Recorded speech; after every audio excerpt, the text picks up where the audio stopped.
প্রথমে রেডি হয়ে নিচ্ছি, রেডি হয়ে যাব আজকে একটা জায়গা। কোথায় যাব সেটা পরে বলবো, কিন্তু মুখটার অবস্থা খুব খারাপ হয়েছিল। তো ভাবলাম আগে মুখের অবস্থাটা ঠিক করে নিই, তারপরে না হয় রেডি হয়ে বেরিয়ে যাব। মুখের অবস্থা ঠিক করা হয়ে গেছে, এবার মুখটাকে ধোয়াধুয়ি করছি। আমি মুখে সেরকম কিছুই মেকআপ করি না, সেরকম মানে কিছুই করি না। সকালবেলায় শুধু সানস্ক্রিন লাগাই, আর রাত্রেবেলায় কোনো দিন ময়শ্চারাইজার লাগাই, আর কোনো দিন ভুলে যাই। কিন্তু ডেলি একটা ভালো লিপস্টিক আমি লাগাই, আর লিপস্টিক ম্যান্ডেটারি। আমার ডিউটিতে লিপস্টিক না লাগালে তো চলবেই না। তো লিপস্টিকটা ভালো ভালো চেঞ্জ করে লাগাই। যাই হোক, এখন একটু মুখের অবস্থাটা ভালোই হয়ে গেছে, দেখতে পাচ্ছ চকচক করছে। অনেক দিন পরে একটু মুখের ব্যবস্থা করা হলো। খিদে পেয়ে গেছে বলে ব্যাগ খোঁজাখুঁজি করা হলে দেখলাম ব্যাগের থেকে একটা কমলা লেবু বেরোলো। যেই কমলা লেবুটা খুলেছি চলে এসছে আরও দুটো হাত পাততে। তারপরে খুলে সবাই মিলে শেয়ার করে খেয়ে নিলাম। ক্যাবও চলে এসেছিলো, তার মাঝখানে ক্যাব বুক করে আমি কমলা লেবুটা ছাড়িয়েছিলাম।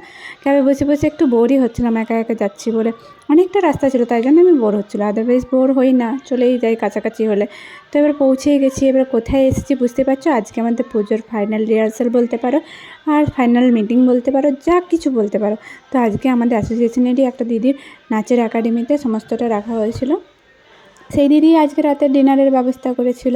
তো তাকেও দেখাবো। সুতপা দি বলে যে দিদি আছে, ওই দিদি আজকে সমস্ত ব্যবস্থা করেছিল। আর ওনারই এটা কত্থক নাচের একাডেমি। তো ওখানেই আমরা চলে এসেছি। আর আমার এখানে কী কাজ আছে সেটা আমি পরে জানতে পারবো।